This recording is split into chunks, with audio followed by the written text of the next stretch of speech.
It's a humid night in New Orleans, May 1918.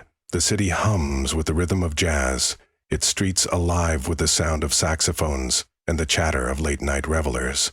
But beneath the music, a shadow moves. In a small Italian grocery on the corner of Upper Line and Magnolia Streets, Joseph and Catherine Maggio sleep, fitfully, unaware that their lives are about to end. A figure slips through the darkness, an axe in hand, its blade gleaming with intent. He pries open a panel in their back door, silent as a ghost, and steps inside. The air grows heavy, the night holding its breath. Minutes later, the Maggios lie dead, their throats slashed, their heads bashed in with brutal precision. Blood pools on the floor, staining the walls of their modest home. The killer leaves a message, not in words, but in chaos. A bloody axe, discarded in the bathtub, and a trail of fear that will grip New Orleans for years. This is the work of the Axeman, a phantom who strikes without warning, kills without mercy, and vanishes into the night. Between 1918 and 1919, he terrorized the city, claiming at least 6 lives and injuring many more. But what sets him apart isn't just his brutality, it's his obsession with jazz. In a chilling letter, he demanded the city play jazz music on a specific night or face his wrath. Who was the Axeman of New Orleans? Why did he kill? And how did a city known for its music become a hunting ground for a monster? Step into the shadows with me. This is a story of blood, music, and madness, and it's only just beginning. Let's set the stage. New Orleans in 1918 was a city unlike any other. Nestled along the Mississippi River, it was a melting pot of cultures: French, Spanish, African, Italian, each adding its own flavor to the city's vibrant tapestry. Jazz was born here, its syncopated rhythms spilling out of bars and brothels in the red light district of Storyville. The city pulsed with life, its streets filled with the clatter of horse-drawn carriages, the laughter of children, and the hum of street vendors hawking their wares. But beneath the surface, New Orleans had a darker side. Crime was rampant, fueled by poverty, corruption, and the lingering tensions of a segregated South. The Italian immigrant community, in particular, faced suspicion and prejudice, often targeted by locals who saw them as outsiders. It was a city of contrasts, beauty and danger, music and violence, all woven together in a delicate, deadly dance. The Maggios were part of that Italian community, running a small grocery store that doubled as their home. Joseph, 58, and Catherine, 56, were hard-working, unassuming people, the kind of neighbors who kept to themselves but always had a kind word. They weren't rich, weren't famous, just ordinary folks trying to make a living in a tough city. That made their murders all the more shocking. On the morning of May 23, 1918, Joseph's brother Andrew arrived at the store to start the day. He found the back door ajar, a panel pried loose, and a scene of horror inside. Joseph and Catherine lay in their bed, their throats cut so deeply they were nearly decapitated. Catherine's skull had been smashed with an axe, her blood splattered across the walls. Joseph had been struck too, his face a mangled mess. The murder weapon, a heavy axe, still slick with blood, was found in the bathtub, as if the killer had casually washed his hands before leaving. A straight razor, used to slash their throats, lay discarded on the floor. The room was a slaughterhouse, the air thick with the coppery scent of death. The police arrived quickly, but they were out of their depth. New Orleans in 1918 wasn't equipped for a case like this. Forensic science was in its infancy. No fingerprints, no DNA, just the crude tools of early 20th century detective work. The cops noted the broken door panel, a common entry method for burglars, but nothing was stolen. Not the money in the cash box, not the jewelry on Catherine's dresser. This wasn't a robbery gone wrong. This was personal, deliberate, vicious. The killer had taken his time, striking with a rage that felt almost ritualistic. Neighbors whispered of hearing nothing, no screams, no struggle, just the usual sounds of the city at night. Whoever did this was a ghost. slipping in and out without a trace. The Maggio murders sent a jolt through New Orleans. The city was no stranger to violence, but this was different. The brutality, the precision, the eerie calm of the crime scene, it all pointed to something new, something sinister. The newspapers seized the story, splashing lurid headlines across their front pages. Grocer and wife slain in bed. Mystery killer stalks the city. The Italian community, already on edge, felt the weight of suspicion. Some whispered it was a mafia hit, a vendetta against the Maggios for some unknown slight. Others feared something worse, a madman, a predator who targeted Italians for reasons no one could fathom. The police had no leads, no suspects, just a bloody axe and a city on the brink of panic. But this was only the beginning. The Axeman wasn't done, not by a long shot. Over the next year and a half, he would strike again and again, each attack more brazen, more terrifying than the last. His victims were mostly Italian grocers, always attacked in their homes, always with an axe or a blade. Some survived, their stories adding to the growing legend of a killer who seemed unstoppable. He left no fingerprints, no witnesses, just a trail of blood and broken lives. And then, in March 1919, he did something no one expected. He wrote a letter. Published in the newspapers, it was a chilling taunt. A message from a killer who loved jazz as much as he loved murder. He promised to strike again on St. Joseph's night, March 19, but offered a bizarre reprieve. Any home playing jazz music would be spared. That night, New Orleans erupted in music, every bar and household blaring jazz into the darkness, hoping to ward off the Axeman's wrath. Did it work? Or was it just another twisted game in a city gripped by fear? The Axeman of New Orleans remains one of America's most elusive killers, a phantom who terrorized a city and then vanished into history. Was he a lone madman, driven by a hatred of Italians, a mafia enforcer sending a message through blood? Or something stranger, a figure tied to the occult, as some whispered at the time? We're about to dive into this mystery, piece by piece, from the blood-soaked streets of New Orleans to the jazz-filled nights that masked a killer's reign. Stay with me. This story is as dark as the Mississippi at midnight, and it's only going to get darker. The Maggio murders were just the opening note in the Axeman's deadly symphony.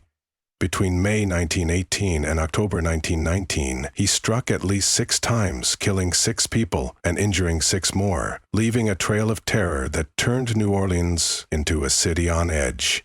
His method was always the same: break into a home, usually through a back door panel, and attack with an axe or a blade, targeting the head or throat. His victims were mostly Italian grocers, often couples, always caught off guard in the dead of night. But the Axeman wasn't just a killer. He was a phantom, a shadow who left no trace, no motive, just a city paralyzed by fear. Let's walk through his reign of terror, attack by attack, and see what patterns emerge from the blood. After the Maggios, the Axeman waited a month before striking again. On June 27, 1918, he targeted Louis Bessumer and his mistress Harriet Lowe in their home above Bessumer's grocery store on Dorgenois Street. Bessumer, a Polish immigrant, and Lowe, a local woman, were asleep when the killer broke in. He used an axe, likely Bessumer's own, found at the scene, to bash their heads, leaving them in a pool of blood. Miraculously, both survived, though barely. Bessumer staggered to a neighbor's house, his face a mask of blood, and collapsed, muttering about a man with an axe. Lowe, her skull fractured, lingered in the hospital for weeks, slipping in and out of consciousness. In a delirious moment, she claimed Bessumer had attacked her, a statement that sent the police down a rabbit hole. Bessumer was arrested, but the evidence didn't add up. No motive, no history of violence, and his own injuries were too severe to be self-inflicted. Lowe died on August 5, her death officially attributed to the Axeman, and Bessumer was released, a broken man. The city barely had time to breathe before the next attack.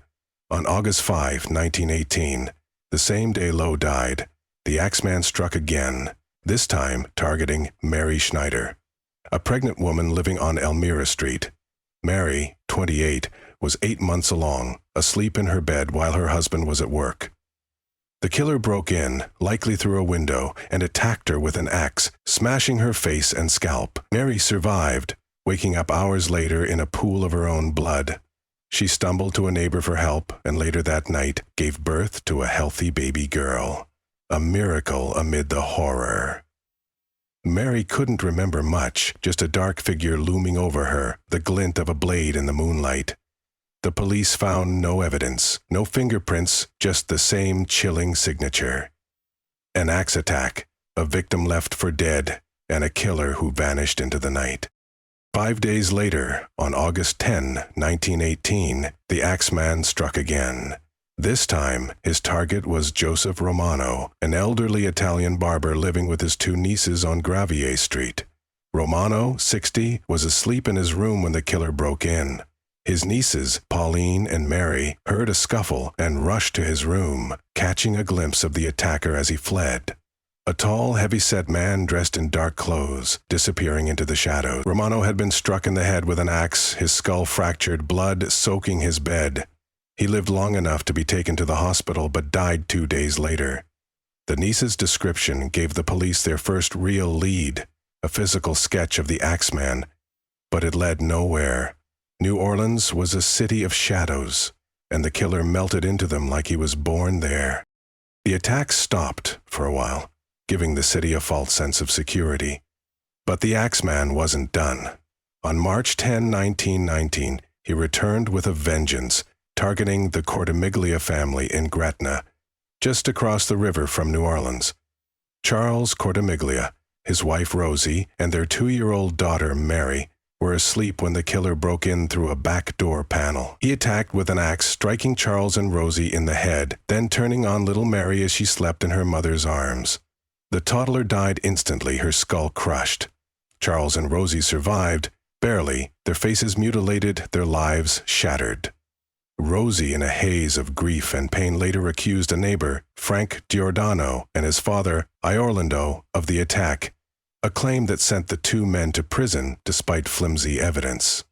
The Cortimiglia's marriage crumbled under the weight of the tragedy, and Rosie eventually recanted her accusation, admitting she'd been wrong. The real killer, the Axeman, was still out there. The final confirmed attack came on October 27, 1919, targeting Mike Pepitone, an Italian grocer on Scott Street. Pepitone, 35, was asleep beside his wife when the Axeman broke in. He struck Pepitone with an axe, bashing his head so violently that blood splattered the walls, even hitting a painting of the Virgin Mary above the bed. Pepitone's wife woke to the sound of the blow, seeing a large man fleeing through the door. She screamed, gathering her 6 children as neighbors rushed to help. Mike was dead, his skull shattered, his blood staining the room. The axe left at the scene was Pepitone's own, a chilling detail that echoed the Axeman's earlier attacks. Mrs. Pepitone couldn't identify the killer, describing only a tall, dark figure, the same vague shadow that had haunted New Orleans for over a year. A pattern emerges from the bloodshed. The Axeman targeted Italian grocers, often couples, always at night. He broke in through a back door or window, using a panel to slip inside silently. He favored an axe, sometimes the victim's own, aiming for the head or throat, striking with a fury that suggested deep rage. He didn't rob his victims, didn't sexually assault them, just killed and left, leaving the axe behind like a calling card. The Italian community bore the brunt of his wrath, fueling theories of racial hatred or mafia ties, but there were outliers.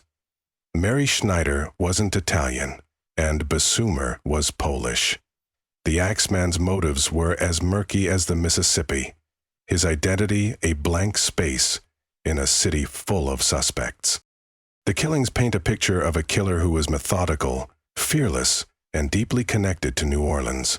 He knew the city's rhythms, its back alleys, its vulnerabilities. He struck during a time of unrest, when the Italian community was already under scrutiny, and he used that fear to his advantage. But who was he? A local man driven by hatred?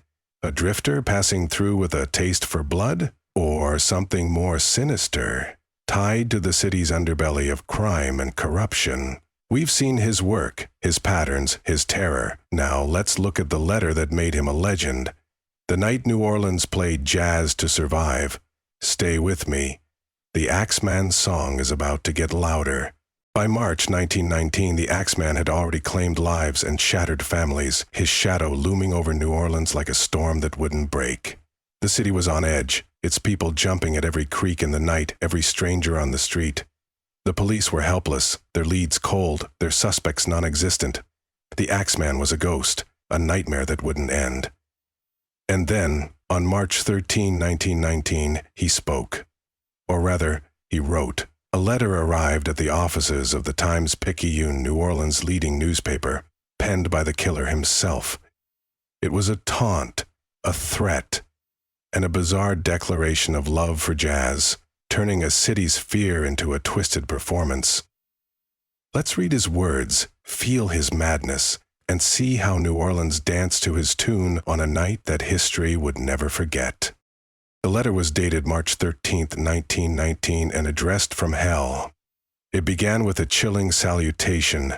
Esteemed mortal of New Orleans, they have never caught me, and they never will. The Axeman boasted of his invincibility, claiming he was no ordinary man, but a demon from the hottest hell, a spirit who roamed the earth, untouchable by mortal hands. He mocked the police, calling their efforts futile, and reveled in the fear he'd sown. I am what you Orleanians and your foolish police call the Axeman, he wrote, his tone dripping with arrogance. When I see fit, I shall come and claim other victims. I alone know whom they shall be. The letter was a manifesto of terror, a killer flexing his power over a city that couldn't stop him. But the Axeman wasn't content to simply taunt. He had a demand. A strange, surreal demand that would cement his place in history. He wrote, I am very fond of jazz music, and I swear by all the devils in the nether regions that every person shall be spared in whose home a jazz band is in full swing at the time I have mentioned. That time, he specified, was St. Joseph's Night, March 19 at exactly 12:15 a.m. If everyone has a jazz band going, well then, so much the better for you people, he continued. One thing is certain, and that is that some of your people who do not jazz it out on that specific Tuesday night will get the axe. The letter ended with a final taunt. I have been, am, and will be the worst spirit that ever existed, either in fact or realm of fancy. The Axeman! It was published in full by the Times-Picayune, sending shockwaves through the city. New Orleans didn't know what to make of it. Was it real? A hoax? The work of a copycat? The police couldn't say, but they couldn't ignore it either. The letter's tone, its details, its sheer audacity. It felt like the Axeman, the same killer who left a trail of bodies in his wake. The reference to jazz was particularly chilling. Jazz was the heartbeat of New Orleans, a music born in its bars and brothels, a symbol of its defiant spirit. But now, it was a weapon, a shield, a desperate plea for survival. The Axeman turned the city's culture against it, forcing its people to play his game or face his wrath. The letter wasn't just a threat, it was a performance. A killer stepping into the spotlight, demanding the city dance to his tune. March 1919 arrived with the tension that crackled in the air. St. Joseph's Night, a minor holiday in New Orleans, became a citywide act of defiance and fear. The Axeman had set the stage, and New Orleans had no choice but to play its part. As the clock ticked toward 12:15 a.m., the city erupted in music. Every bar, every club, every household with a phonograph or a band blared jazz into the night. Saxophones wailed, trumpets blared, drums pounded, a cacophony of sound that drowned out the silence of fear. Families who couldn't afford a band gathered in neighbors' homes, sharing scratchy records of Jelly Roll Morton and King Oliver. Dance halls stayed open late, their floors packed with people who danced not for joy, but for survival. Even the most devout, who normally shun jazz as the devil's music, joined in, their faith no match for the terror of the Axeman's axe. The night passed without a murder. The Axeman didn't strike, at least not that anyone knew. Some said the jazz had worked, that the killer had kept his promise, sparing the city for its obedience. Others whispered he'd never planned to kill that night, that the letter was a cruel joke, a way to toy with a city already on its knees. The police, skeptical of the letter's authenticity, pointed to the lack of an attack as proof it was a hoax. But the people of New Orleans weren't so sure. The Axeman had killed before, and he would kill again, just months later, with the murder of Mike Pepitone in October 1919. The letter, hoax or not, had done its job. It turned fear into a fever pitch, making the Axeman more than a killer, but a legend. A boogeyman who could bend a city to his will with a few words on a page. What does the letter tell us about the Axeman? It's a glimpse into his mind, a mind that craved control, attention, chaos. He wasn't just a killer. He was a showman, a manipulator who thrived on fear. The jazz demand suggests a deep connection to New Orleans, a killer who knew the city's soul, its music, its rhythms.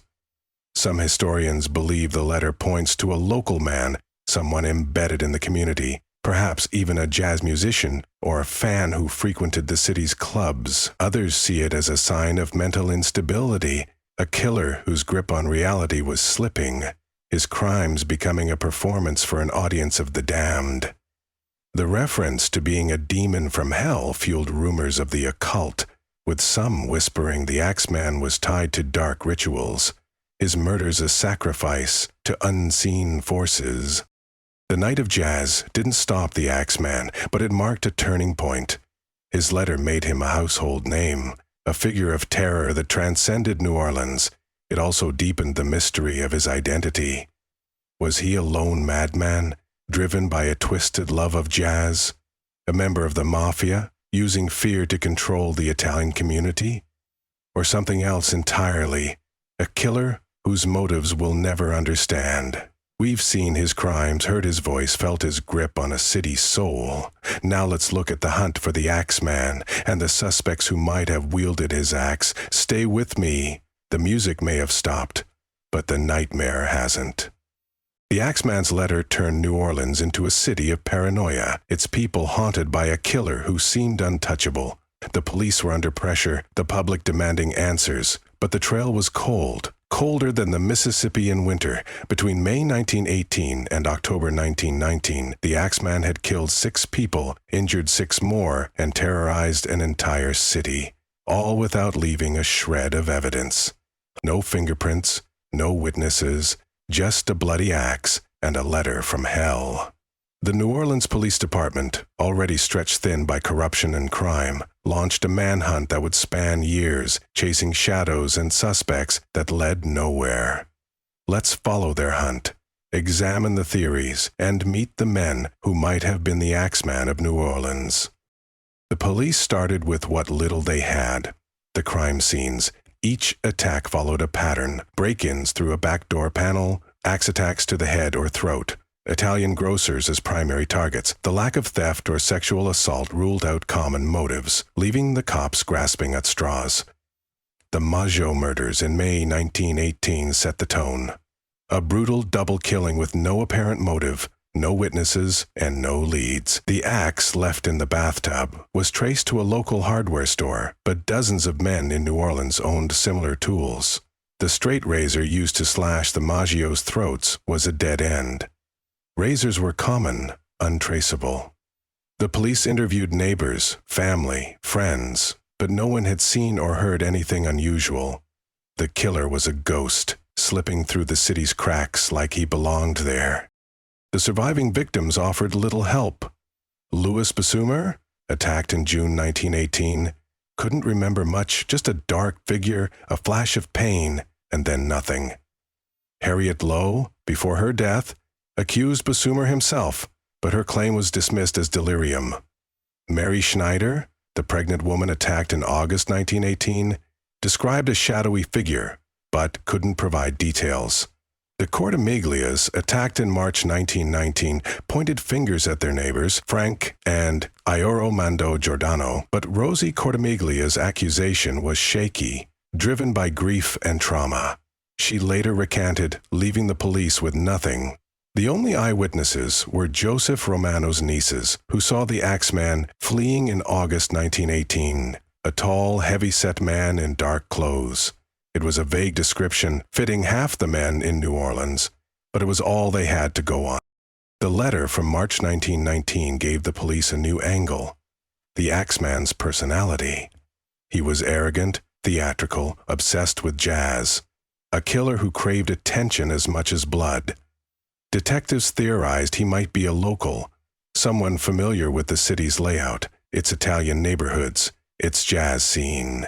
They canvassed bars in Storyville, questioning musicians and patrons, hoping to find a man who fit the profile: tall, strong, with a love for jazz and a taste for violence. But New Orleans was a city of transients, sailors, drifters, laborers passing through. The Axeman could have been anyone, hiding in plain sight, his axe tucked away until the next strike. Suspects came and went, each one a dead end. The first was Louis Bessumer himself, arrested after Harriet Lowe's accusation. But Bessumer's injuries were too severe, his alibi too solid. He was a victim, not a killer. The Giordanos, accused by Rosie Cortimiglia, were convicted in a trial marred by prejudice against Italians. Frank, a teenager, and Orlando, an elderly man, didn't fit the physical description, and their convictions were overturned after Rosie recanted. Elvalando, another suspect, Joseph Monfrey, emerged years later, long after the killings stopped. Monfrey was a known criminal with ties to the Italian mafia, a man with a violent streak and a history of extortion. Some claimed he was the Axeman, killed in 1920 by Esther Pepitone, the widow of Mike Pepitone, in an act of revenge. But the story is murky.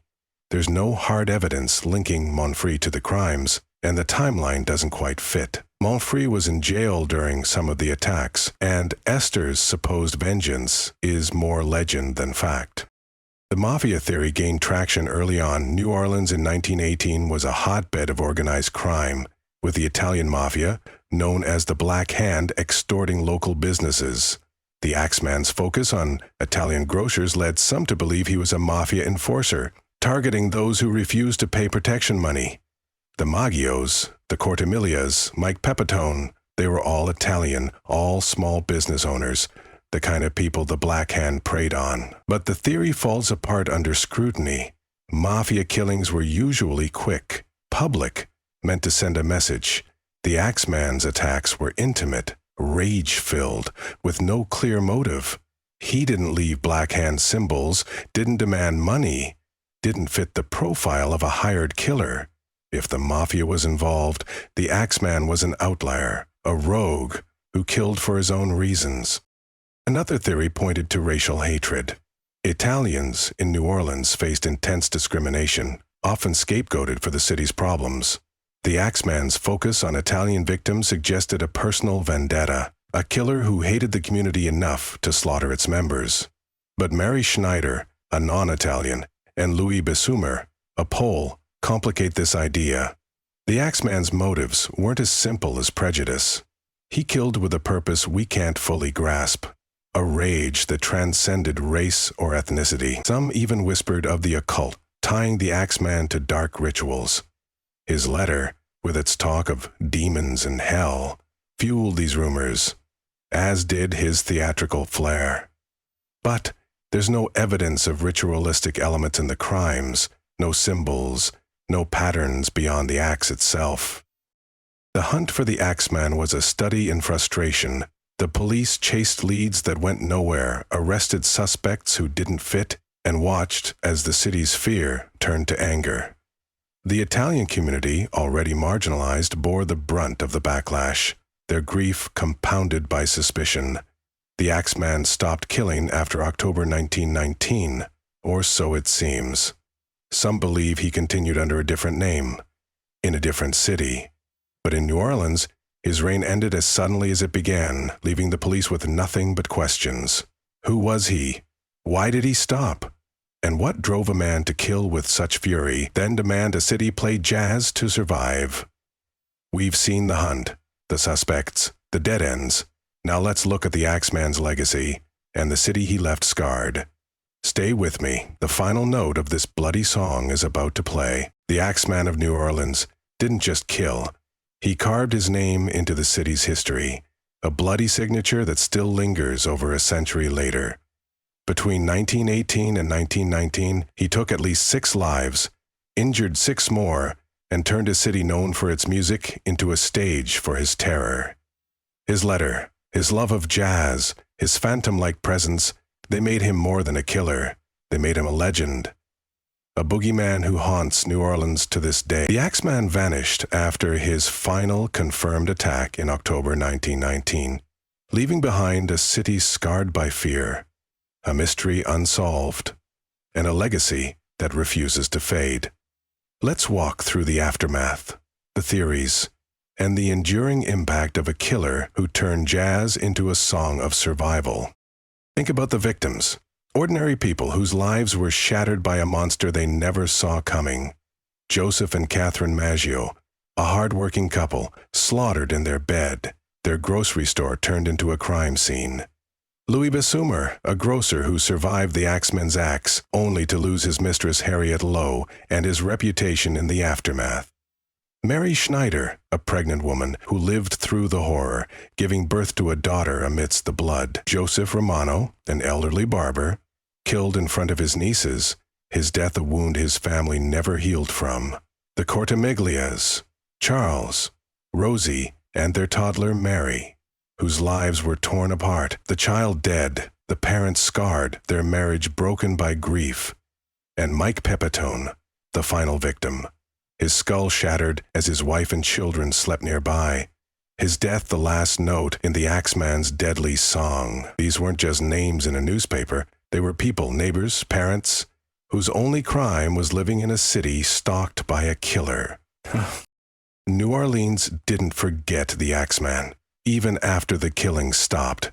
The city in 1919 was a different place, darker, more guarded. Its people forever changed. The Italian community, already marginalized, faced even greater suspicion, their grief overshadowed by whispers of mafia ties and vendettas. Families installed iron bars on their doors, slept with guns under their pillows, and flinched at every shadow. The jazz that once symbolized joy became a reminder of that terrifying night on March 19th, when the city played to survive. Bars and clubs continued to thrive, but there was a new edge to the music, a haunted quality that echoed the Axeman's letter. Some musicians even wrote songs about him. The Axeman's Jazz, a grim tune that captured the city's fear, became a minor hit in the 1920th soul. The Axeman's legacy isn't just in the fear he left behind, it's in the mystery he created. He was never caught, never identified, his true motives a blank space in history. The police files on the case grew cold, their pages yellowing with time, but the theories never stopped. Some believe he was a lone madman, a psychopath driven by a hatred of Italians or a twisted obsession with jazz. Others see him as a mafia enforcer, a killer for hire who used the Axeman persona to mask his crime. The occult theories persist, fueled by his letter's demonic tone. Some whisper he was a cultist, his murders a ritual sacrifice to dark forces. And then there's the idea that he didn't stop in 1919, that he moved on to other cities, other names, continuing his work under a new guise. Similar axe murders in Texas and Louisiana in the 1920s have been linked to him, though nothing concrete ties them together. The most enduring suspect is Joseph Monfray, the alleged mafia man killed by Esther Pepitone in 1920. The story goes that Esther, driven by grief over her husband Mike's murder, tracked Monfray down in Los Angeles and shot him, claiming he was the Axeman. It's a compelling tale, one that's been repeated in books and documentaries, but the evidence is thin. Monfray was a criminal, yes, but he was in jail during some of the Axeman's attacks, and Esther's story is more legend than fact. Other suspects, like the Giordanos, convicted and later freed, faded into obscurity. Their names cleared, but their lives ruined. The truth is, we'll likely never know who the Axeman was. He was a shadow, a phantom, who struck and vanished, leaving New Orleans to pick up the pieces. The Axeman's impact on culture is undeniable. He became a boogeyman, a figure in New Orleans folklore, his story told to scare children and thrill tourists. Books, movies, TV shows, they've all tackled the Axeman, from fictionalized accounts to gritty, true crime retellings. In 2019, the TV series American Horror Story Coven brought him to life, portraying him as a jazz-loving demon haunting the city's streets. The real Axeman didn't need supernatural flair. His crimes were horrifying enough. His letter, with its demand for jazz, inspired a strange tradition. Every St. Joseph's night, some New Orleans bars play jazz in his honor, a nod to the night the city danced for its life. It's a grim tribute, but it shows how deeply he's embedded in the city's psyche. What's left is the question: who was the Axeman? Was he a local man? A jazz fan who turned his love for music into a tool of terror? A mafia killer, hiding behind a mask of madness? Or something darker? A figure whose motives we'll never understand. The New Orleans he left behind is a city of scars, its jazz a little sadder, its nights a little darker. The Axeman may be gone, but his shadow lingers, a reminder of a time when music couldn't drown out the sound of an axe in the night. So what do you think? Was he a madman, a mobster, or a myth come to life? Tell me below. Your theory might be the one that cracks this century-old case. If the Axeman's song has hooked you, if his bloody legacy calls to you, stick around. The next mystery is waiting, and it's just as dark, just as haunting. We've walked his streets, heard his jazz, felt his terror. This is where he leaves us, not with answers, but with a shiver. What do you hear in the music he left behind?